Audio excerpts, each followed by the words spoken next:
Got Your Back Podstream is brought to you by Kinprint. For all your company's promotional needs, they do it all. Apparel, promotional products using the highest quality brands. They do logo design, signage, and printing. Kinprint will promote your brand with excellence. Visit kinprint.ca.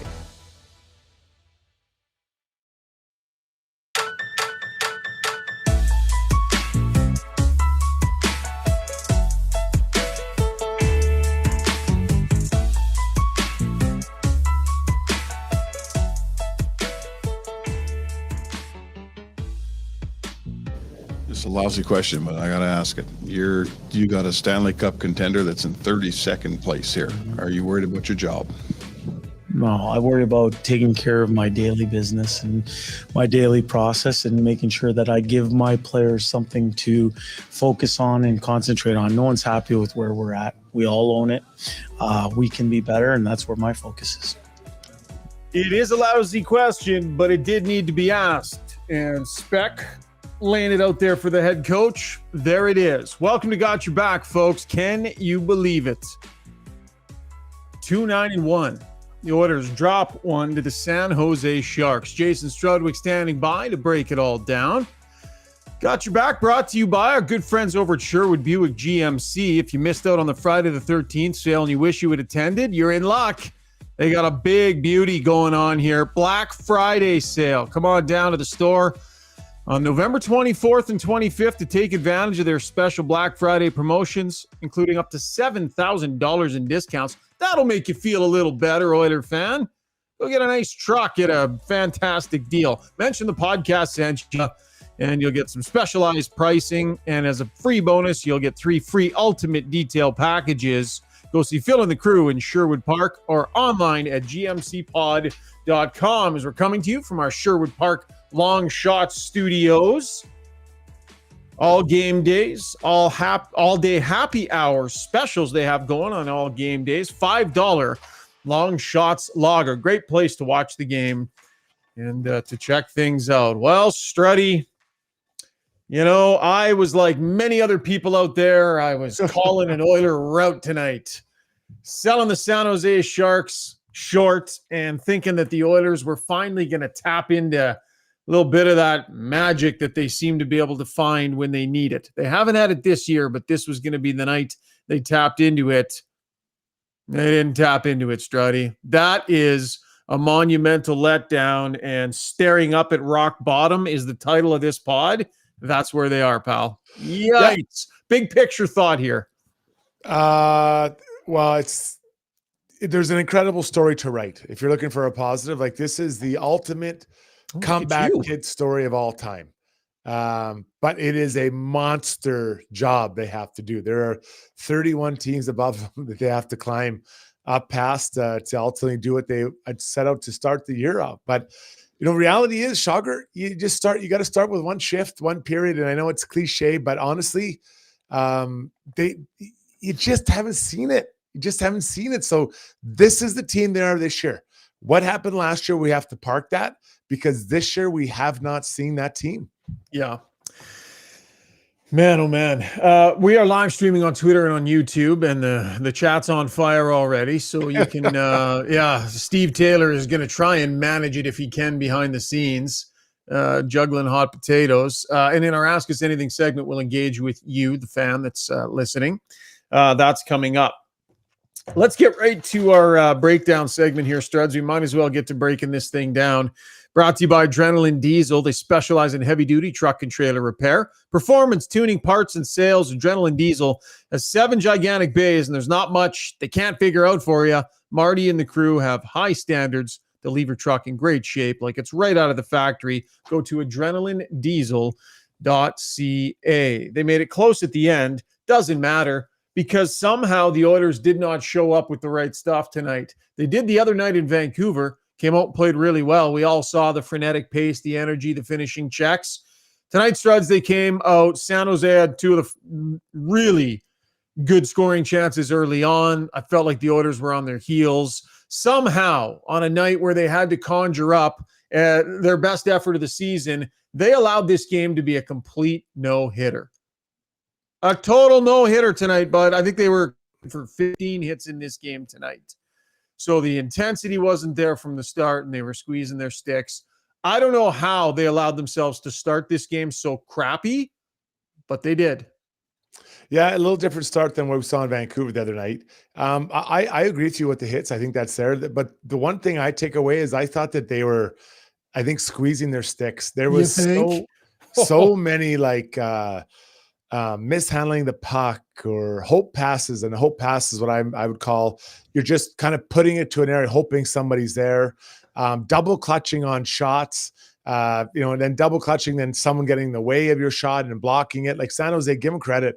They were diving in front of everything. I don't know how many block shots. They had to have well over 20 block shots. And then even sticks in the lanes, like just how many times do we see pucks get redirected up into just above the goalie? And like the Sharks made it really hard to get there. Mm-hmm. But the Oilers double clutching and moving, and it just felt like it was not a frenetic pace, but just a very like kind of herky-jerky, kind of like when someone learns how to drive a standard for the first time.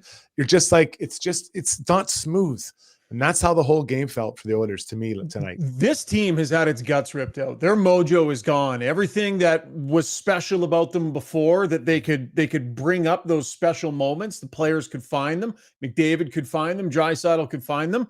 They no longer have the ability to tap in to whatever that special thing was that this group had before, that came with being the big guns offensively, came with having, two of the best players in the world. That mojo that was the fire beneath this team that allowed them to get away with shitty starts and allowed them to get away with this and that because they just had that swagger. It's all gone. It's all gone, but the mistakes remain. And so when they go to lean on something, there's literally nothing there. They have no core game to lean on at all. They have no characteristic that's consistent in their game. They have no effort level that's consistent in their game. Their team has no personality. There's a bunch of nothing. They're looking to lean on the mojo that they've always gotten by with, and it's not there, and there's nothing in its place, Struds. They are lost as a group. They are. And I think that if you're looking for a moment that expresses everything you just mentioned, it's when they drew the penalty with 2 minutes left and again the power play. Last year, that puck would have been in the back of the net probably before the San Jose Shark player was able to sit down in the penalty box. Like, they were dialed in. And tonight, they had some decent looks, mostly from distance. I think Leon had the one from the side of the net that hit the side of the net. But it's just not a confident looking group. They're in specifically on that power play. And I think that a lot of their, to use your word, mojo comes from those moments. That power play was hot garbage.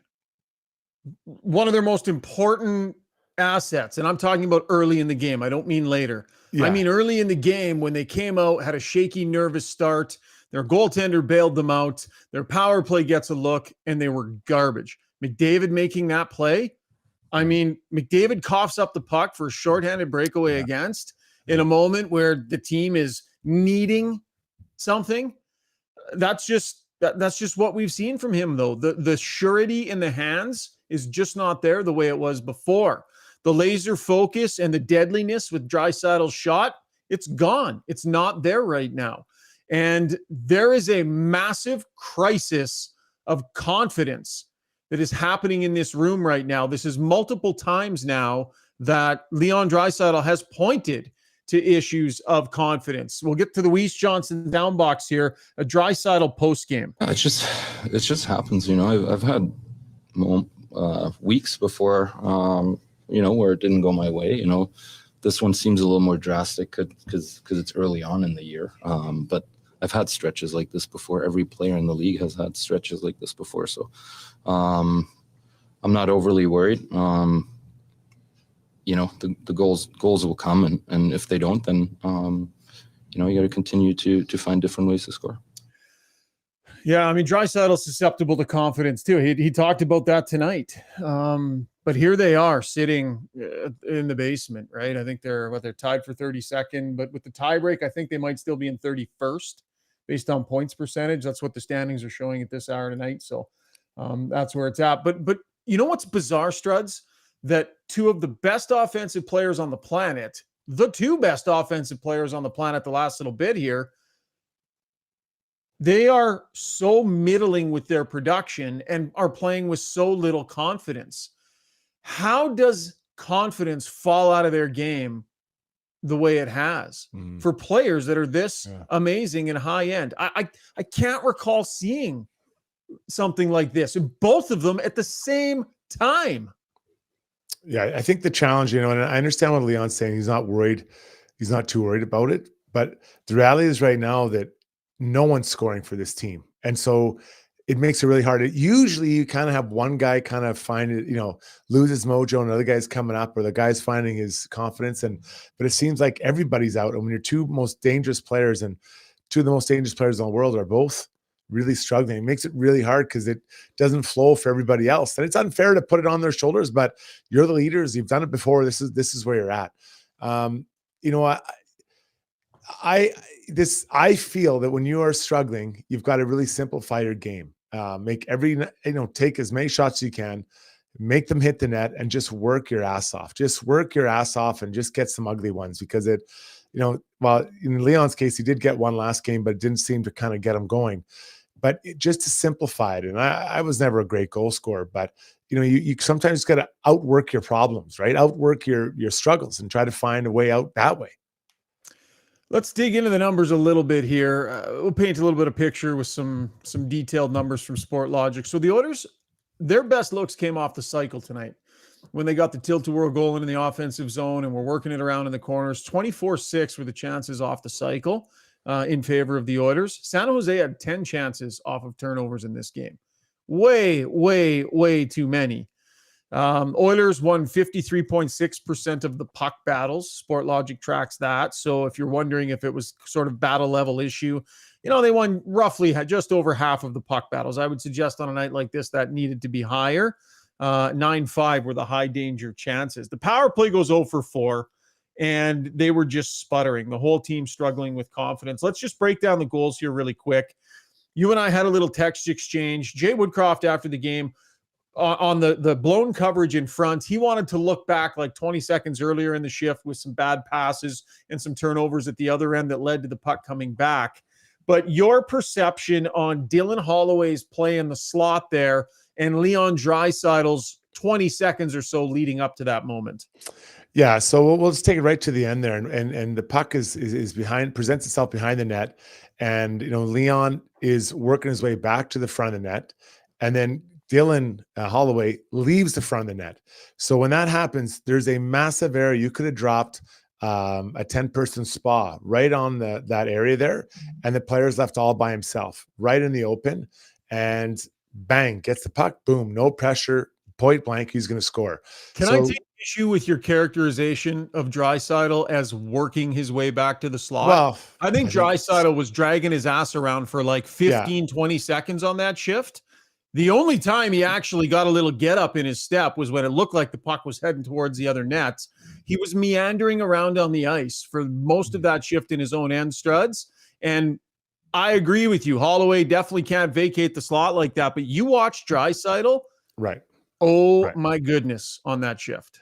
Yeah, and that's fair. I mean, I was going to get to it, but Holloway's got to stay at the front of the net until it's. And when I say at the front of the net, you got to look at the most dangerous guy. The most dangerous guy is the one between the dots, between the hash marks. That's the guy. So you have to stay there. But he's anticipating someone coming back. And for Leon, like the level of desperation just wasn't there. You right now you're barely scoring, a handful of goals per game. You've got to hurry and get back there as quick as you can. Try to deny that pass.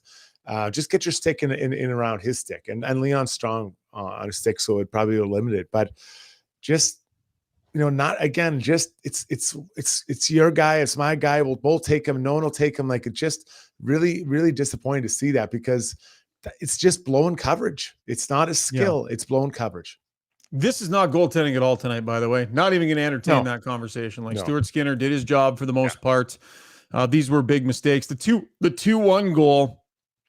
Did Evander Kane need to be a little bit more intense on his back check there, getting back to the middle? I mean, he was like a stick blade away from being able to make a difference. But that was it's a tough bounce. For sure, it's a tough bounce. but you earn your breaks, right? If you put your head down and chug back as hard as you can to your own end, even though it looks like maybe there's not that much reason to skate hard, maybe you catch that break. Maybe you take that bad break and you turn it into a good break because you build some karma on the skate back to your own end with your head down instead of doing it slowly. Yeah, I mean, it's a bad bounce, but you've got to work your way back towards the middle of the ice as fast as you can every time. Again, especially when you're not scoring, like everything's going against you. You need to have that opportunity to get back. So, you know, if that's the only goal you're scored against, okay, it was a bad bounce, but there's two others, right? So kind of makes it hard, and probably, I believe, two goals that shouldn't have been scored in number 1 and 3. Yeah, let's get to the third one. This, to me, it's all about that play up at the blue line. Darnell Nurse, bit of a lost board battle there at the offensive blue line, and it leads to an odd man rush. I looked at it 2 or 3 times wondering, should somebody have sensed the moment and darted back the other way really, really quickly? But I don't know that this one was on anybody other than Nurse for that ended up being an odd man rush, not being hard enough on the puck and losing a battle on the boards. Yes, I disagree, actually. I think what happened there, Darnell's trying to do too much. The problem he ran into was prior to the puck battle on the wall. It should never have got to that. You're by yourself. You're on an island. You're the last guy back. There's no one else really around you to support you.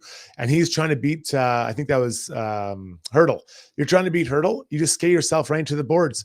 That puck needs to be thrown back down around the boards behind the net. Then there's not even a puck battle, and there's no sense. What is the best outcome for Darnell Nurse there? Maybe you beat Hurdle. Maybe Hurdle's a pretty big, strong guy, decent defensive player.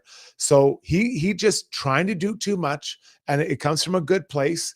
But the board battle should never have happened. I've been in that spot as a D-man.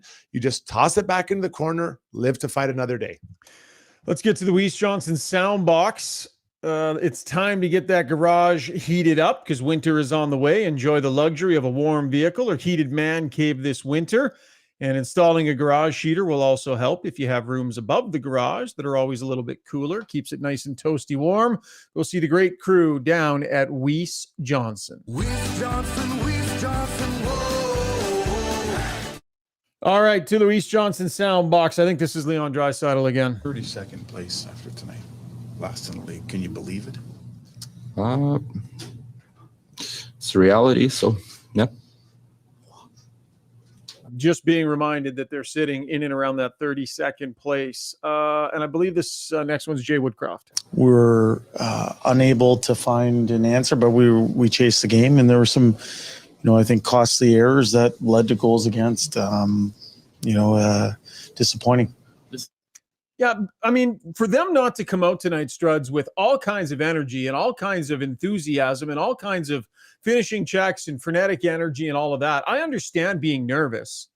And there's a lot riding on it. And I said on SportsCenter today, they said, what are you going to be looking for tonight? And I said today, I'm going to be watching very close to see how this team reacts if they're faced with any adversity. Heaven forbid San Jose get the first goal. Heaven forbid something bad happen, and it's not just a dominant night by the Oilers like lots of people were thinking. What will this team do? And what this team did when faced with that adversity was get nervous, forget how to play energetic, up-tempo hockey that earns you breaks, and they played a scared, weird game for most of the rest of the night after that.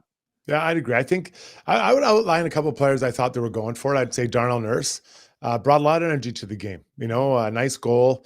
The error on the third goal notwithstanding, I thought he brought a lot of energy to the game, and he was covering a lot of ice. I thought, Holloway for the most part had some juice going, and I thought Fogle as well. 8 shot attempts for Holloway, by the way, tonight. Yeah, and there's a guy I thought that at times I think he just kind of hold it too long. Just get it to the net. Like just get it to the net. You're not feeling it right now. I don't think he has a point yet in any game. Just put it to the net and then see if something can be created off there.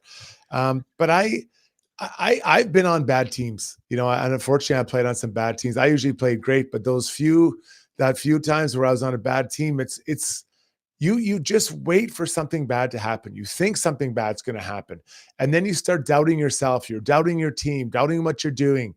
And you can just feel that energy on the bench. They flashed to the bench a lot tonight. I give the camera guys a ton of credit. They were on that bench a lot, and The guys on the bench look small. There's no talking. They're just sitting there. Like there's just nothing going on, and there's no energy on that bench. And I 1,000-mile stairs, eh? like they're just you're almost not done before you start, but you're just like you got to come out and the only way to turn this around, we can talk about any changes might make, but the only way is for individuals to bring effort and contribute effort to the game, bring energy to the game. And I'm not saying this can help them win, but even when you're not feeling it, you have to fake it. You have to keep bringing it time and time again and faking it. Then eventually you start believing. We heard Leon talking about his lack of confidence. And eventually it comes out, but it doesn't just happen. You don't just wake up in the morning like, oh, okay, I'm better. My fever's gone. It doesn't work like that. You've got to work your way out of it. Whether you're a scorer, a hitter, a penalty kill, a goalie, like you got to work at it and battle out and bring that energy. And I just don't see it. They to me, Schauger, they look like they feel really sorry for themselves most of the time out there. Yeah, I would say so. And not understanding that every single one of them has a chance to go out and, change the narrative a little bit. Like, who's stepping outside their comfort zone in any way to try and elicit a different result?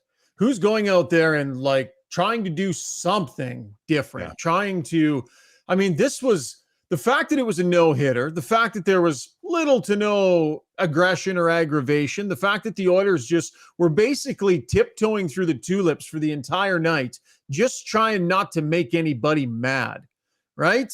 Heaven forbid you make someone mad.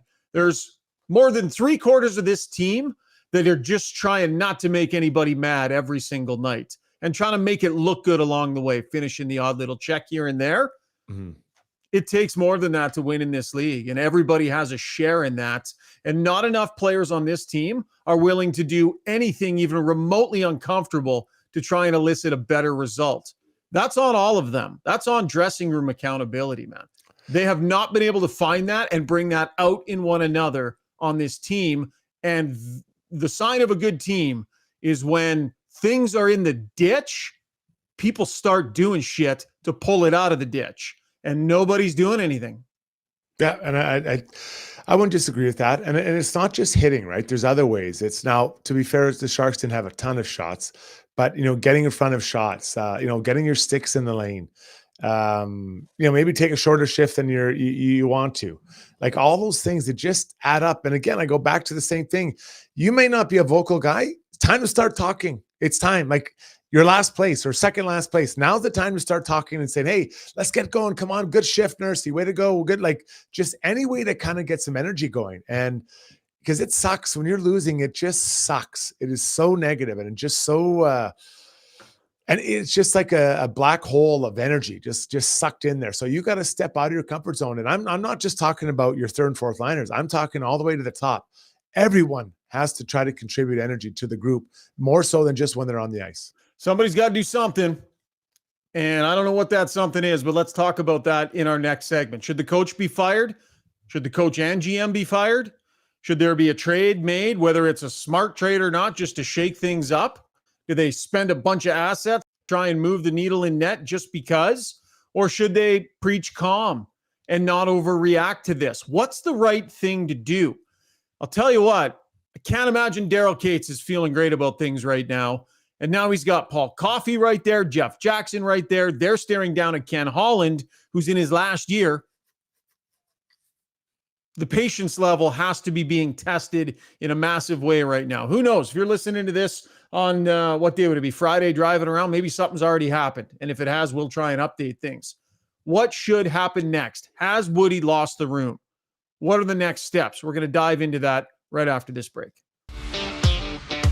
Hey everyone, it's Kelly here from United Sport and Cycle. The wait is over. United's annual Hockey Day sale is finally here.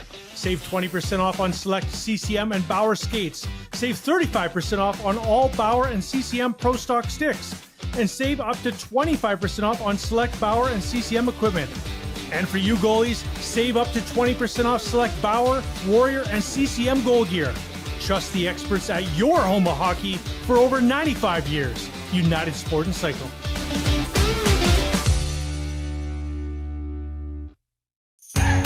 The Edmonton Sport and Social Club is YEG's top destination for adult recreational sports. offering over 20 different options, including ball hockey, indoor volleyball, pickleball, and now ice hockey for all you fans out there looking to lace them up for the first time or get back into the game after a few years off, like Struddy. Sign up by December 13th for the winter season beginning mid-January at edmontonsportsclub.com. Winter is upon us, so why not make the best of it? Marmot Basin Ski Resort is where it's at. Ski half price every day, no blackout periods. Pick up your escape card for $99 and make winter fun more affordable. Half the price, all the powder. Get yours at www.skimarmot.com.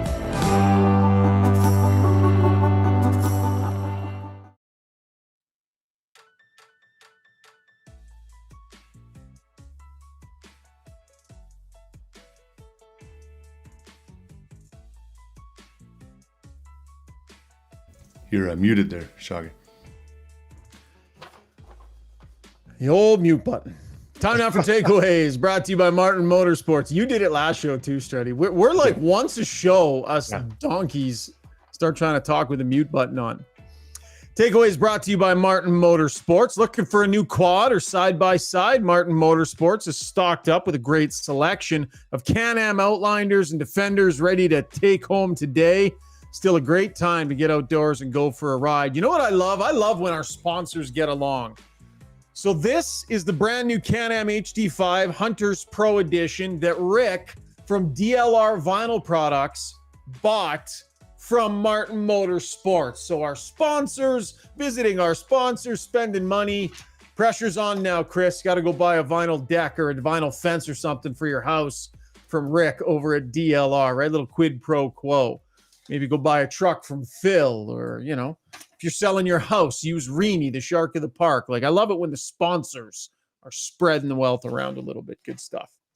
Okay, Struds, we played it off the top of the podcast, but I'm going to play it again here just because it was a very poignant question. It's on everybody's mind. Mark Spector to Jay Woodcroft after the game. It's a lousy question, but I got to ask it. You got a Stanley Cup contender that's in 32nd place here. Are you worried about your job? No, I worry about taking care of my daily business and my daily process and making sure that I give my players something to focus on and concentrate on. No one's happy with where we're at. We all own it. We can be better, and that's where my focus is.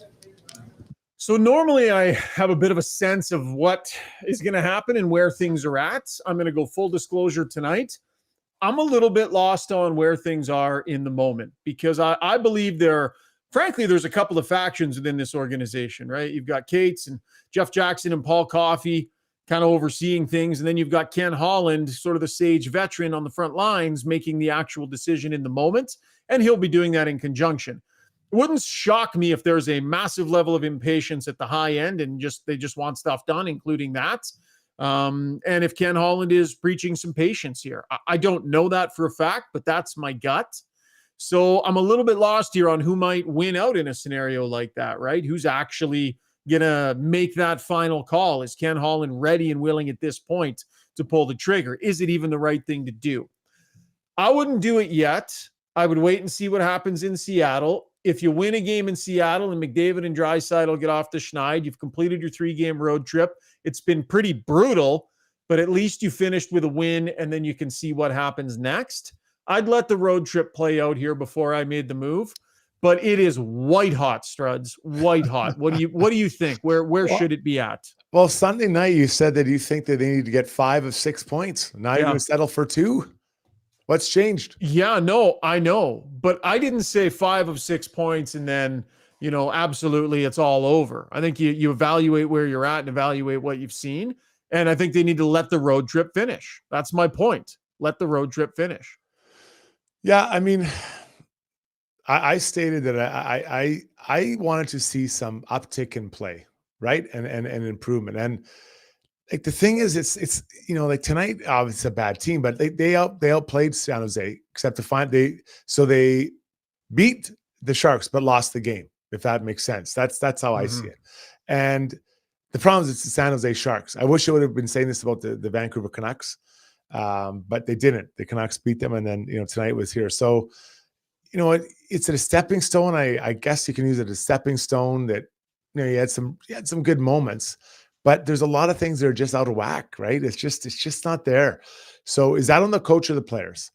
And I think Ken Hall has to decide that. But I would guess that, you know, a decision about the coach is probably going to be made at a higher level than Ken Holland. You know, if you're Jeff Jackson, you're going to weigh in there one way or the other, aren't you?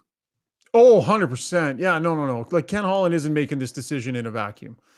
You know, when you don't have a contract past this year, 1,000% the decision needs to be made in a group here. Like, this is the problem. Jay Woodcroft is not displaying himself as a guy who has answers to problems. He's not. He's not displaying himself as a guy that's able to find the right levers to pull to find these answers. And if you're, whether you're Ken Holland or you're Daryl Cates, you're watching it and it's kind of plain as day. The results, the big mistakes continue to happen. The results aren't coming. The things that were the best about your team have been broken. Some of it, you could argue, broken by overhandling. And it's been a mess. And so, you know, you let this road trip play out and you see what happens, but it's hurtling in that direction. It is as unfathomable as that is. When you look at what this guy's winning percentage is behind this bench, you can't take a Stanley Cup contender and have it crumble in your hands and to the point where it's just sand falling through your fingertips and not have answers. And, you know, that's tough. But that's the life of a coach. You need to clearly come up with answers, and he hasn't been able to find them yet. But with goaltending like they've gotten and two-star players who have fallen off a cliff the way they have, if it were to happen, there's a hell of a case to be made for, man, does that ever feel unfair for some people? But it's a results-oriented business, man. It is what it is, and he's not a guy standing there with solutions. And that's the problem, is that there's a lot of things I think out of Jay's control that he probably could take the hit for, right? There's just a lot of things going on. And the problem for the Oilers as a team is that this feels a little bit like the Vancouver Canucks, I think the last 2 years, where they start out terribly and then they kind of find their mojo toward the end of the year, but it really doesn't matter. At the end of the year, you're too far out of it. So, you know, this slide is continuing. November, what it is, 9th today or 10th today, you know, you're getting pretty darn close to, you know, the witching hour of you're a lot of points out. Like you look at the Oilers, they have 5 points. The top team in the league has 23. Yeah. And you're almost talking about 20 points. That's a massive number of points when we all thought, myself included, they would be in at least the top 10, if not the top 5. And I had them second their division. So, you know, I guess you can give me that, but it is so far out of whack. It's crazy. If you're Jeff Jackson and you're Paul Coffey or Daryl Cates, whatever who's running the thing, and Ken Holland comes to you and says, I got a trade I want to make, and I think it's going to help, and we're going to keep the coach, and we're going to make this trade. I know it's hard because I don't have a specific trade for you. Yeah. But would you be comfortable empowering him to go ahead and pull the trigger on something like that? Last year of his deal, I mean, it's clear. I don't think he wants to let the coach go. I think it's a last resort in his mind. And so is there a trade that can maybe try and turn this around before you have to take that step? Well, I'm sure there is. I mean, the possibility exists, but the price to make something like that happen that I think would make a difference would be, I think, difficult to make. Like Jordan Binnington, I don't know that that's the guy. Mm-hmm. Jake Allen, I view him as a backup goalie. So the price to get rid of Campbell and the price to bring him in is going to be quite expensive. And you're not, are you upgrading? You have a new fresh face, that's for sure, but I'm not sure it's an upgrade. So I just don't know if the solution's out there. That's my question or my issue. Maybe you look at a skater. You know, can you make a player with a skater or a deal with a skater? Maybe that's more likely to try to make a deal with the skater. Find someone who's also kind of looking for a change of scenery and move it on. It just feels like every door or every possibility you look at, you open the door, there's just a brick wall there, right? Like they're so hard to move, Rishaug. So unfortunately, I think that leads us back to the door that has the coach's face on it. And I don't think that Jay is the only issue. And I don't think he has to wear some. He's the coach, but you know, he's done a good job the last 2 years, and now he's out. because I don't know that there's any other ways out. I don't know that there's anything else you can pull, any magical levers you can do that aren't going to just kill you. Yeah. And you're starting to mess with your team's ability to compete for a playoff spot at all. Like, you're really starting to mess with that if you let this go too long. Like, it's one thing to have to battle your way back to get into the conversation. Like, they're already going to have to play a pretty high percentage hockey the rest of the way here just to get themselves into that. Now, you're looking up at teams that are potentially going to fall off a cliff. Some of the teams that they're chasing. But if you let it go too long, you really start messing with things in the big picture, and the level they're going to have to play at is pretty significant. So, they've got this game coming up against Seattle. You let her ride for that. They lose to Seattle, and I mean, it's done as far as I'm concerned. I think that's, I can't imagine that it wouldn't be. But do they do it in between here? I don't know. I don't have a sense of it in the moment. But my guess is he's standing there behind the bench for at least the next game, and then we will see. Man, it's crazy that we're talking about this stuff and in this place. Like, this was, and that's why it's as white hot as it is, because it was not supposed to be this way, but here it is very much this way. Struddy's appearances and performances here on the podcast are brought to you by our good friends at Kinprint. If you're a new company, Kinprint can help with logo design and branding. Visit kinprint.ca. You're going to dig into a little bit into this in Struddy's world too, hey? A little bit about maybe the team sensing what's going on. Yeah, absolutely. Yeah. Okay. Sounds good. So we're going to chat a little bit more about that. And we got tons of activity on the stream here. So we're going to take another quick commercial break. Struddy's going to dive in a little bit more to the coaching situation and then ask us anything. Stay with us. Okay, heroes, are you trying to tough it out through a sports or life injury right now? Trying to prove your mettle by grinding through, gritting your teeth? Well, Redefined Health is here to say it's time to come on in. At Redefined Health, they'll high-five you for your toughness and then get to work on helping you fix the problem. Helping athletes and heroes find better balance, performance, and injury prevention. Visit redefinedhealth.com. Are you ready to elevate your moving experience? Trusted for over 100 years, Ferguson Moving and Storage are your partners in relocation, ensuring your journey is smooth and stress-free. And say goodbye to surprises with Ferguson's transparent flat rate pricing. Contact them now for a free moving quote and use a promo code Ferguson to receive $100 off your next move. Visit FergusonMoving.com and let them lift your expectations.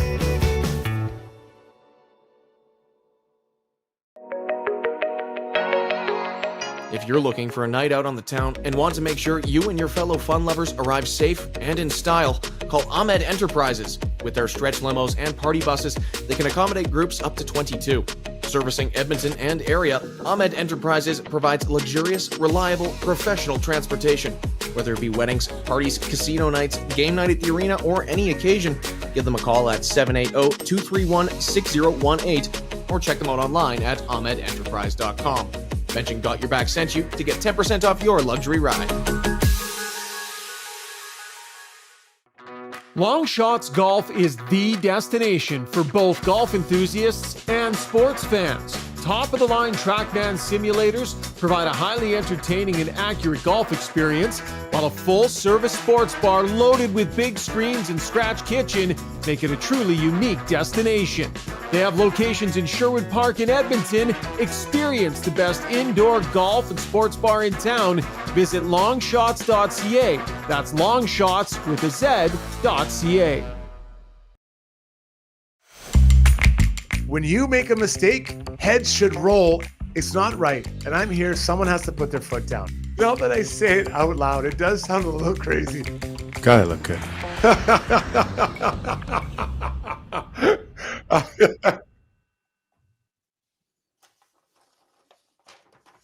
All right, time now for Struddy's World, brought to you by our good friends over at Pathfind. If you own or operate a business, you know the value of a great employee.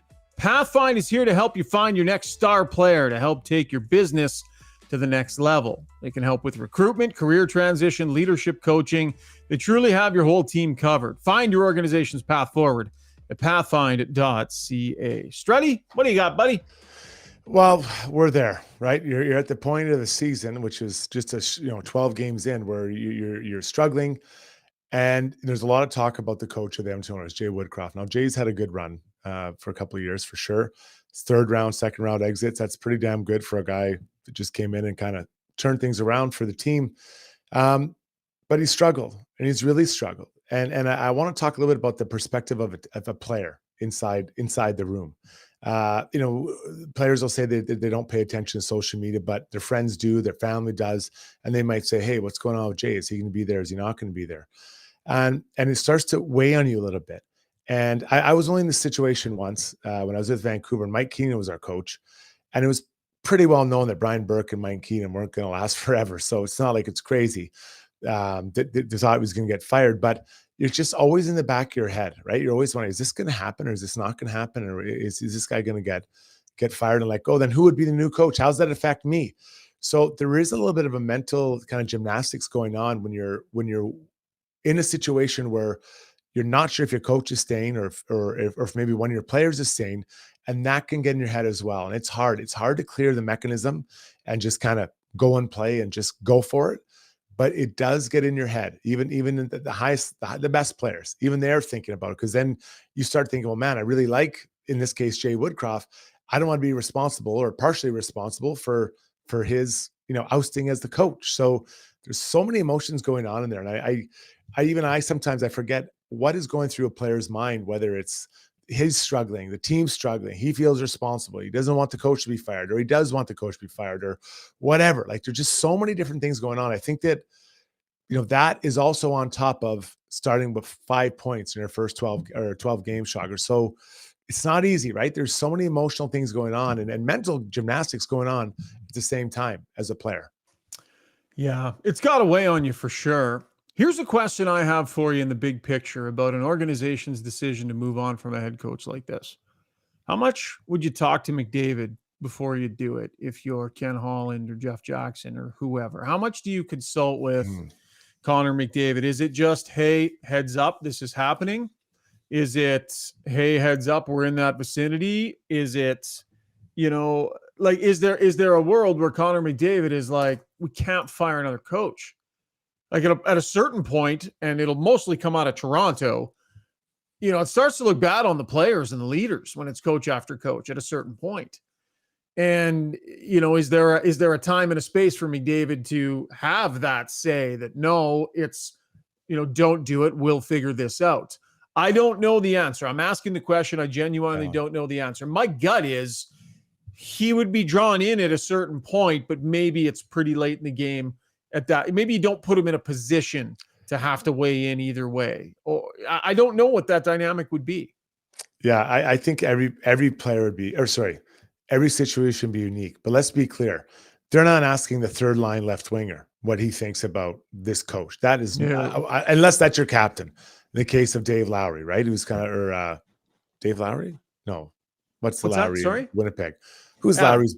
Adam Lowry. Yep. So he's your captain. So that's a little bit different. But when you're at the level of a Connor McDavid, I'm guessing there might be maybe an open chat just to kind of get a sense of where the team's at before you make the decision, right? So you're like, hey, how are things going in the dressing room? How is Jay being received? What's the vibe from him? Rather than, hey, we're thinking of getting rid of Jay. What do you think? Because then he has to weigh in one way or another. So I think it's more it'd be more of a general conversation, just in the line of, how is it going in the dressing room? How's the energy of the guys? Where are they seeing with Jay? And those types of things. I think that's more when you're at, because that'd be a hell of a thing to put on a player, especially if the player doesn't want the guy to go. And I don't know that Connor does or doesn't. I no idea, but that's a lot to put on someone, a lot of pressure on a guy to make that choice. A lot of calls for Daryl Sutter. Lots of people on the stream, lots of people on Twitter. I don't see it. As much as this has been a disaster, it's probably a multi-year deal. And now that's the guy that you're going to put in place to convince your 2-star players that things are going to be just fine and he'll have the answers and here's the tone that's going to be set. The problem is they might need a firmer hand than they currently have, right? They do need a firmer hand than they currently have. Sutter's kind of on the other end of the spectrum. They probably need something somewhere in the middle, right? So I don't know where Gerard Gallant comes in. Known as a pretty, likable guy, a player's coach, but I think he can have a pretty stiff hand there sometimes too. Glenn Gulletson would be an option. He's been in the organization. You wonder how different the messaging would be from Gulletson, right? He's been there for a long time, but there's a strong relationship there with McDavid and with Draisaitl and with the core group. But how different? How much more firm is he going to be if that's what this group is needed? But it's hard mid-season to replace a coach because all you've got are the guys that haven't been hired yet out there. Well, yeah, and it's a really small pool, right? You're not able to go and harvest from all the different teams and their assistant coaches and all that stuff, right? Like it's really hard, and especially this early. Like there hasn't even been anyone else fired, so at least you could pick someone else's fired coach up off the ground if you maybe want to do it. So it's a complete just a mess to think it could go on. I'm not Sutter. I mean, I guess you could if you're really passionate. I don't know. I mean, I just kind of say when the way he went down, finished in Calgary, is that really what you want? Is to bring up their No, guy? it's not. I just don't see it. Gerard Gallant, I don't view him as a real technical coach. I think he's a player's coach, right? Yep. You got Bruce Boudreau out there. I don't see him as a real tactician either, right? Like he's a good guy. I think the guys like him, and there's some accountability there, I think, but I just don't see him as a real tactician either. So, what are you trying to do? I think you got to have a mix of stiffness, a tactician, and someone who can communicate to players. And I don't see that guy sitting out there today. So, maybe Jay can get him going and be a little bit stiffer, a little more stout with what happens on the ice. And as far as accountability, because that would probably be the best outcome for everybody if he's able to bring that into his coaching repertoire. You got to present it like you have some solutions. You got to show that you're doing something different. You got to show that you're willing to step out of your comfort zone as a coach and rattle the group in some way, shape, or form. On the YouTube stream, Chaos Never Died says Sutter would crippler crossface Bouchard in less than a week.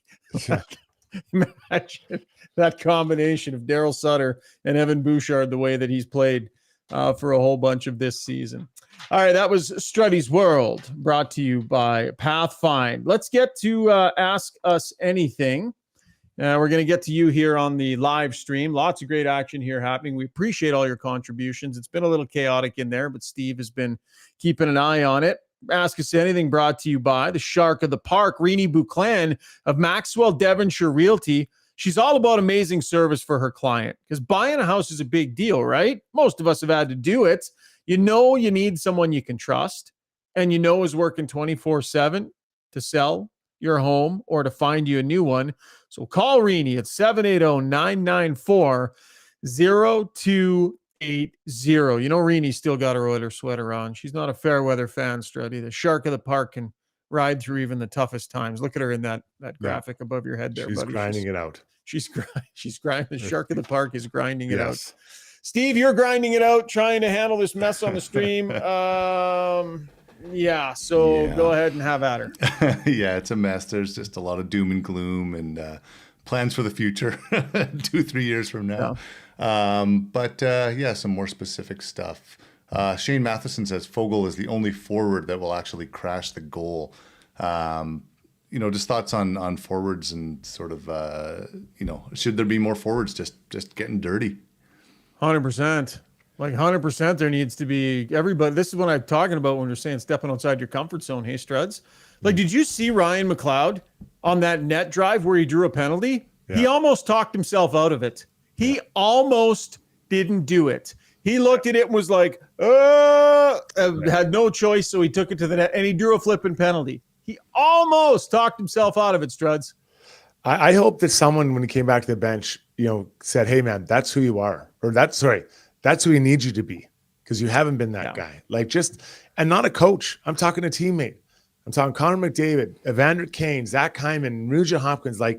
That's what you need. Yeah.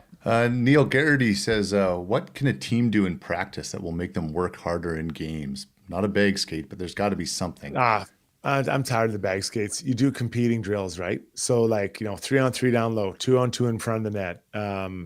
There's I know a couple really good forechecking drills that are continuous, and it's just great. Like, because you're trying to create those habits and that energy and thinking that's the way it's going to be. And yeah, you know what? Sometimes you might rock someone and they're going to get pissed off. That's okay. You're creating energy, right? Pissing people off. Like the problem is it's hard because I know you can't do it forever, but yeah, I think a good hard stout practice would be a good thing for them. I'll take the next one here. Steve Struddy, you kind of called me out on this a little bit too. Ryan, why did you back off on the Oilers firing Woodcroft after the starting of the week? Just very curious. So I'll kind of clarify my position here. I'm just saying I wouldn't fire him tomorrow. I would let this road trip play out.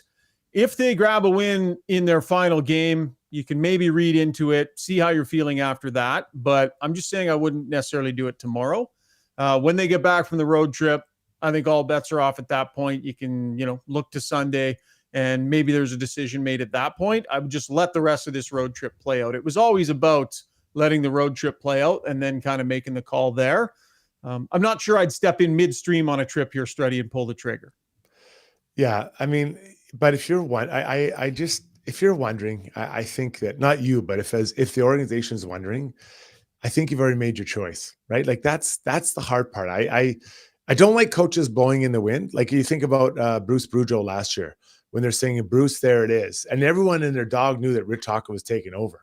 Like everybody knew. And even my dog was on that one. So I'm not saying they have another person like that, Rick Talker, sitting on the sidelines, but if you're wondering if he's the right guy, then he probably isn't. You know what though?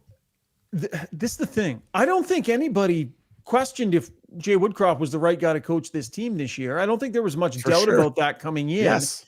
And I would submit to you, Struds, that back-to-back wins for this team would have a lot of people going, okay, maybe there's a different thing that can be done here. So you're literally 2 or 3 goals difference away from different results that have a lot of people, probably including the decision makers. It is such a fine line right now. Like the reason they would do it is because you have to do something.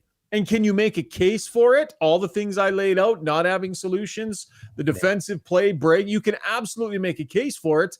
But you can also look over here, you make a case for why you shouldn't and why it's not fair. It's like this very fine hair trigger right now. I don't believe that the organization is like, yeah, we kind of had a feeling about Jay Woodcroft and now it's bearing out. And that's not what it is. They believed in this guy and suddenly it's all gone in the crapper. And they're like, I feel like we might not have a choice. Do we not have we might not have a choice. And it's at that, do they not have a choice reasoning for the firing, which is different. And that's when I go through, because if you lay out all the scenarios that are possible, like trades or everything out there possible, calling people up, the one that's easiest is to walk through that coaching door. That's the one that's easiest. I'm not saying it's right. That's just unfortunately the way they've been built right now. Yeah. Steve? So Stuart Rosno, sort of along that line, just putting you guys on the spot. Great show, guys. Question for you, and I know you've talked about this a bit, but put your Jeff Jackson hat on. What are the next steps that you're taking? Are you going to change the GM, change the coach, trade, get characters with Cup success? What are you going to try to do? I think the room needs a Stanley Cup champion. I do. I think that Stanley Cup expectations are different, and I think you need to have guys that have kind of ridden that wave before. So I do think this group is hurt, Struddy, by not having just some guys that have been kind of in these battles before and faced these kind of expectations before, some calming influences, whether that's a Corey Perry or whoever, Pat Maroon, whatever. Duncan Keith. Duncan Keith. I think the room is missing that for sure. So if you're looking to add, maybe that's part of what you want to put into the locker room. I don't know where you necessarily just go find that. I don't think the Oilers are on Patrick Kane's list here. But I think, I think if you're Jeff Jackson, you're looking at Ken Holland right now and you're saying, you do something. What you can't do here is nothing. So let the coach go or find a player or do something to shake it up. And if the general manager doesn't, well, then you'll have no choice if you're Jeff Jackson. The guy that has value right now, I think, is Warren Fogle because of his contract and the way he's been playing. So if you want to make a trade, I think that's the guy.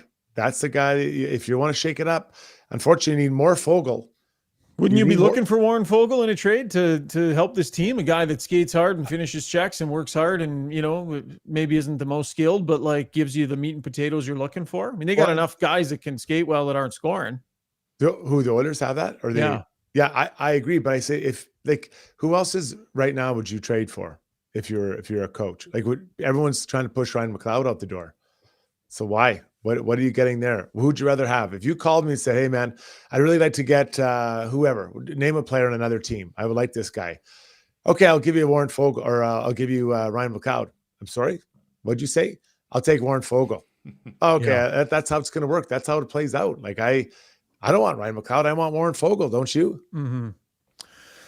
Yeah, 100%. And like Ryan McLeod, I don't, it would almost, at this point, it would be worth it just if you could move him just for the space that would become available. And so you would at least have some flexibility to do some other things. Like he's basically not doing anything. He's had just a horrendous start to the season. This is some of his worst hockey that he's played as an Oiler. And it's extremely frustrating for them because they see what he can do in the playoffs when he's actually engaged and trying and doing all of those things. And I believe that's what the most maddening thing is, that they've seen him do it, and he just refuses to bring any of that here when the team desperately needs him to bring some of it. It's just been a bunch of nothing. Like, you compare the numbers and you can say, well, look at Dylan Holloway. Those two seasons have been dramatically different. Those two seasons, 71 and 55. Yeah, no, they have been. And I mean, still, they both need to find more production, obviously. But, I'm just looking like, if people want to make a trade, you can't trade away garbage and get back diamonds. Yeah. That's so, another guy might be Cody Ceci. That with that cap hit, a couple of years left on it, I bet you there's value there. But I don't see a player that's ready to take that spot for the Edmonton Oilers. No. So had you been developing Philip Broberg with care and attention, and had you been handling his development with kid gloves and making sure that he was building his confidence every single night, playing a ton in the minors, maybe you felt like you'd feel like you had a usable option. But their top prospects, their best players, Dylan Holloway and Philip Broberg, are not reliable NHLers yet to take on meaningful roles because they haven't committed to doing that. So now when you talk about making trades, what do you actually have to replace these guys if you want to make moves? But let's say this. If they continue down this road, these are the type of conversations you have to have, right? Yeah. You got Borgo, right? Wonder if the Montreal Canadiens would have any interest in him. Pretty sure that they would. Allen is interesting because I think there's a 7-team no trade there. I think there's a no trade there with Allen. He's a backup goalie. I have a no trade clause for him too. I just don't. Do you think I just don't think it's an upgrade. So slap a number 8 on him. The 8th no trade clause. I don't think he's a number 1 goalie. He's a backup. Penner's Pancake says, great handle, by the way. That was a good handle. Just watch the Condors highlights. Oh my God. Yeah. If you didn't see it, I mean, the struggles continue for Jack Campbell. Did you see the one that he let in there? Just kind of flipped past his glove. Yeah, there is some serious work to be done for him. But honestly, he just needs to go down there and just work on his game. Yeah. Just get away from the bright lights, and people are going to stop talking about him sooner or later. I think that's the best thing for Jack. Do you pull the pin on Connor Brown? Does the organization need to consider that, Struds? God. It's a really tough thing. Because Jeff Jackson was the player's agent. They did the deal in good faith. He's sitting there at 9 games. He hasn't started well. Where's his health going to be at? It saves you a ton of money on next year's cap. How much longer is he going to be out? We don't know. We're not, it's not like they're heaping information onto us. I'm not on the road with the team. I'm not sure how much he's been skating. But he's out and he's sitting in 9 games, and we all know those bonuses kick in the next game. Yeah, I can't even believe I'm going to say this, but it is on watch right now. I can't. A week ago I would have said it's never going to happen, but now I'm just like, is this serious? Like you might just have to bite the bullet, right? And say, Jamie McLennan brought up a fantastic point. I'm not sure, probably on overdrive, but the idea being that the order, they can't do that, right? Like, that's Jeff Jackson. That was his guy. Yeah. I think Gagne's dad is repping him now, and part of that whole deal, he's McDavid's bud, and, he was brought in here, all those things, right? And the move doesn't save him a tremendous amount of cap space this year. It helps, but next year's where the big savings is, because the bonuses and all that aren't going to hit him and aren't going to hurt him next year. Noodles said, yeah, it's tough to see the Edmonton Oilers do it, but let me ask you this. Would Vegas do it? Think about it, man. They are cold. Yeah, they are. And they're cup champions. But yeah, geez, man, that's a tough one. I'd probably try first to facilitate a trade, right? To somewhere else. See if they can get going somewhere else. But the problem is that they're at a point where you almost have to start looking ahead, man. Like that's because they got who's on the cap still? It's not Benoit Pouliot. Is it Benoit Pouliot with $2 million? You're gonna make me call it up here. But the point is they got to start looking ahead. So it's $6 million. It's $2 million, whatever it is. And then I think it's another $4 million for this guy. So that's $6 million of dead cap space. That's a I mean, his bonuses are 3 and change. I think that they end up getting dinged on next season if he plays that 10th game, right? That's when the bonuses all kick in. 5.2. Like that's 2 really good players. That's Bukestad and Costin. What else is going on there? James Neal is the one you're thinking about, bud. 24, 25, 1.9. Go ahead, Steve. Yeah, I mean, we sort of touched on this in the last show, but Harrison T says Brown is out. McLeod's an AHL centerman. Costin would run through guys, and Yamo was a huge energy guy. Bukestad was a great third-line center. This team is unfortunately way worse than last year. I think the value of those guys, surprise. I guess, now that they're gone, surprising a lot of people in the stream. You think they're really missing those guys? Bukestad, big body, right? Came in, did pretty well here. Costin brought that energy, that excitement. They could definitely use his mojo. How big a piece of it is it, Struds? His character. He's a character, right? They miss that guy, and he'd be fighting for no reason, and so I think they do miss him. Look for no reason. It's true, and I love that. Like I did it too. Sometimes you just be like, "Hey, we're just gonna fight because I'm mad," and that's it. And so you look at it, and I do believe they are missing those guys. The depth isn't just quite there as much, and they're hoping that some of these other guys can maybe take a step forward, and it hasn't quite happened yet. Now it's early, and I was in favor of Connor Brown. I was it firmly. But when you saw the contract, were you kind of like, "Ooh, that's kicking the cap can down the road"? Like, yeah, it was. Man, he might not even be here next year, and they're going to feel the sting of that. Yeah, but I was in the mindset that they're going for the cup this year, so I like that. Everyone's always like, "Well, Ken Holland's not. He's not. What is it? He doesn't think outside the box." That's thinking outside the box, right? And they added what I thought was going to be a very good player, and he hasn't gotten there yet.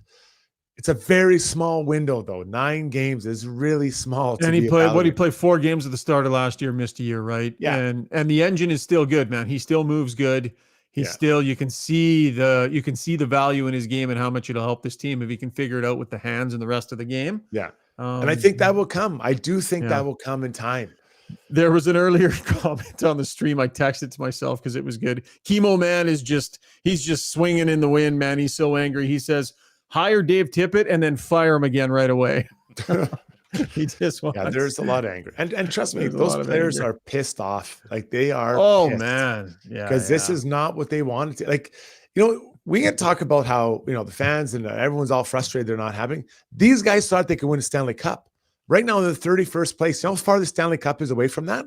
Oh, my God. The Blackhawks who are rebuilding are above them. Right? All these teams, they're tied with the Sharks, who are just a bad team. I don't think they're even rebuilding. I think they're just a bad team. Did you see Connor Bedard's night tonight? No, what did he have? I didn't see it. Oh, bud. He had 4 points. He had 2 and 2. But good for him. One of the plays that he made, he reached to knock a loose puck away, but he turned his stick over. Okay. So he was able to chip it with the top of his blade. Oh, you got to look at it, and it chipped it back behind him, heads to the net, ends up scoring. Beautiful pass on his assist. Like, I think he's got 7 Genos now. Like, the guy is, it's fun to watch. They're playing carefree hockey, and he's been something else. But good for him. He's lighting it up. It's pretty fun to watch. Steve, let's keep going. A few more, man. All right, Steven Petrick. New Norway Rick says, forget the Bulin wall. It's time for the Picard fence. I was wondering how Struds felt about that nickname. You're going with Skinner next game again, Struddy. Good nickname, though. Yeah, good nickname. It was good. Yeah, I do want to see Picard, though. Do you? Really? Ahead of Skinner? Even after he played pretty well tonight? He played pretty well, yeah. Yeah, he played. he played pretty well, right? So if Jay Woodcroft's behind the bench next game, he'll know what's at stake. You think he's starting pick? there's Like no the chance. thing about the thing about Pickard is he's played, I think, a dozen games since 2000 in the NHL. Yeah. Like But he he's has been not playing been other around the games. league much, man. Yeah, He's but played 106 NHL games or something. Yeah, he but he's hasn't played other played that games. many fewer than Jack Campbell, 116 or something like yeah. that. Like you gotta. By the way, the picket fence, there's holes in it. Like it's like yeah, right. like a hole every second. So Yeah. no, that's not a good name for a goalie. It's creative. A lot of comments about Saros and just what can we do to get Saros? Can we get Saros? Move heaven and earth to get Saros. Struds, Well, LeBron well, and yeah, I I and mean, I Johnny love were UC. chatting about that. What do you think? He's the shortest goal in the NHL, I believe, and I've liked him. I remember watching him in the World Juniors. I don't want to sound like those guys that always bring up where they're from and where they saw him play, but I liked him right away. And I remember people saying he's too small, but I'm like, he stops the puck. I don't care how tall he is, right? I'm not looking to build a tall fence or to paint a tall wall. So, I think it's going to be really expensive to get that guy. And I don't think the Oilers have the assets because they have other areas they have to fix, Schauger, or address. Yeah, I mean, the problem with Saros too is like your long-term plan gets kind of mucky because the assets you would have to spend to get him would be through the roof.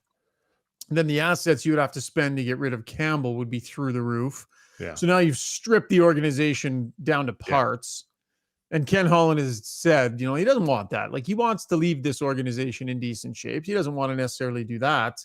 And then in a couple years, I think he's got a year left after this. And then you paying him $9 million? Like he's a legit big money goalie, right? When McDavid is doing, you've just done Draisaitl. So like he mucks with the financial plans in a big way. Askarov is having a hell of a year in the minors. He's not the answer right now because he doesn't have NHL experience. He's a prospect, but people feel like he is, the answer in net for the Predators moving forward if they don't re-sign Saros. He's off to a good start this year in the American League, and his pro career is off to a pretty good start. But what about Blackwood? People have watched him do what he's been doing. Yeah. Pretty good performance out the other night. I like the cap hit because what is he, 2.7 or 8 or whatever like that. And he's your Aiden Hill, right? Maybe he can be your Aiden Hill. Yeah. I'll grab the hat hit or the cap hit. Steve, couple more, then we're out of here. A few comments on the stream about using this opportunity to bring some more guys up from the AHL to give them some NHL experience, because why not? Thoughts on bringing guys up too early, for an experience of what it's like in the show versus building confidence down in Bakersfield? I feel like that's something towards the end of the year you do, right? I don't know that just experience now is really what they need. I think they need guys that can contribute, right? And I'm not suggesting that the guys down there can't, but they need, I think, performances now. They need goals, performances now. Yeah, no, I agree. So you're not bringing up young prospects to come and try and be part of this solution. You're not exposing Xavier Bourgault to the NHL for the first time in the middle of this train wreck and saying, "Hey, be part of the way out." Like you just, excuse me. I just think that's a mistake. Last one, Steve-O. All right. Well, Boba Fett says we need a coach with cup pedigree. Quennenville, who we can't get. Sutter, who we don't want to get to bring that experience and poised to lead this group. Majority of coaches are interchangeable. Very few difference makers. But yeah, I mean, we've talked about it a lot, but there's just no one out there. Some cup pedigree somewhere in the room, I think, would be good. They have it at the management level, but I think in the locker room, it'd be really good if they had that to chip in and to help out. Okay. Thank you for all your contributions on the YouTube stream, on our Weiss Johnson YouTube stream. That was Ask Us Anything, brought to you by the Shark of the Park, Rini Bouclan, our gem of the day. Do you have something in mind, Struddy? I got it. You've got it? Because I've got a follow-up. If you don't pick what I think you're going to pick, then we're going to have two gems of the day. Brought to you by our great friends over at United Sport and Cycle. You know that logo. You love that logo. They've been around forever. And their store is full of passionate sports fans, right? So when you go and ask questions, they know because they play these sports. They love these sports. Everything you need for the sport you love at United Sport and Cycle. Go check out why they are Edmonton's favorite location for everything sports. It's unitedsport.ca. What is your gem? Well, this is one that I heard when I was listening to the players post game, and Leon Draisaitl was asked why they're having trouble scoring. He said, "We're not deserving of bounces," and I completely agree with that. You have to work for your bounces. Yeah, I agree, and that was poignant by Leon Draisaitl. That was not my gem of the day. My gem of the day, we're gonna send a shout out to a great friend of yours and mine, who's he's going to be in one for the next 6 or 7 months. Jason Greger. Oh, don't know if you heard this or not, folks, but our buddy Greg's, he gets a little rambly on his show now and then. And when he gets going, sometimes he loses track of what's coming out of his mouth. What was the deal he made, Struds? If the Oilers didn't beat the Sharks tonight, he would grow out his hair for the next 6 months. And they're calling it the Leahy. So not that I'm one to brag, but all this it's just the full sides only. Yeah. So for 7 months, Greger has got himself roped for one stupid game. Yeah. Well, that's crazy. I cannot wait to see this. I can't wait. This was his tweet tonight. So I don't know if you can see that, and I'll read it for people. Yeah. New hat for the next few months. And he's got a mascot head. He's going to have that Sports 1440 hat on for 7 straight months, man. Yeah, 7 months. 7 months. I can't wait to see. You know what I think we should do, though? Honestly, because he's a buddy and I feel bad for him, even though he pisses me off because he roped me into a bunch of stuff on his show over the years, too. Like, he always does that. Yeah. I think we should offer him an out. I don't think he's a guy that will go back on his word here, Struddy. I really don't. He won't. But I think if we rally as a peer group and come up with a solution to let him out of this bet, I think it needs to be expensive. But I think we should start thinking about what the dollar figure is to charity for Greg's to be allowed out of this bet. I will agree with that. He should not be allowed out. It can be reduced. So you can be possible parole. Depends on the dollar figure. There's got, he put it, no one asked him to do it. So you can say it'd be like 3 months. Did he come up with it himself, or did someone challenge him? He spit it out. I was actually listening, and he said, if they don't win this game, I'll grow my hair out. I'm like, I almost drove off the road. So I believe they can be reduced with some, and he's great at fundraising. He's amazing. He's amazing. And that's part of the reason why I feel sympathy and love for him, because he's one of the top philanthropists in this city, and he does 100%. So much for charity. I want to float it out there. I want to put it out into the ecosystem. Yeah. I think and mostly this is because I don't want to look at him with hair like that. I will not be able to keep a straight face in a scrum. Yeah. If I look across and I see Jason Greger with that hairstyle, I will lose my shit in these scrums. Not eliminating. I don't want to see it. Not eliminating. It cannot be eliminated. We need to see this. If it's enough money. There's not enough money. People will pay for him to keep it for that long. Trust me. Let's start the bidding. I mean, $2,500 to a charity. Not even close. That doesn't even keep it. I mean, that's a lot of money. Like $2,500? No, keep it.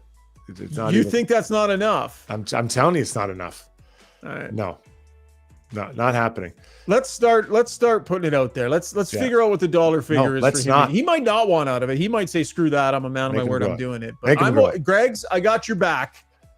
If you want to start talking about a dollar figure to an important charity here in town for you to get out of doing this, I got your back on that. I will support that. I think what we should do is have a huge fundraiser for the end. Then we all get together and we shave it, and we all get to take a little piece off. That's the fundraiser. You pay to take it off. JL says fundraiser should be extending it, not shortening it. I agree, man. Nate Hayes says I would donate to make him go through with it. That's what I'm saying. Well, does nobody else feel bad for him? No, because he always makes the rest of us do stuff. So I'm saying here, what we should do is we should all pay to be able to shave a little bit off at the end. That is. I don't want to go near that thing. It's gonna be weird. It's gonna look weird. It's probably gonna smell weird. I don't want to go anywhere near what that head of hair ends up looking like. He smelled weird before. It's not changing. All right. Well, we love you either way, Greg's. And I'm positive there will be a charitable component to this. And good on you. I look forward to hearing what that is. Nice job on the podcast tonight, Struds. Thanks to all of you on the stream. Lots of great action. Hey, Struds, people were great tonight. So good. Fired up. I love it. Yeah, we really appreciate you all joining. We'll drop a podcast after. When are we going to do one? Are we doing one Saturday after the game? Sunday. We're going to hold off and go Sunday. Yeah, because Saturday after the game, depending on what happens, our podcast might be useless by 9 a.m. Sunday morning if there's news. So Sunday night, we'll drop our next pod. If there's breaking news, we'll hop on as well. So keep an eye on our feeds, our social media channels as well. Steve, great job. Thanks for tuning in, folks. Have a great night.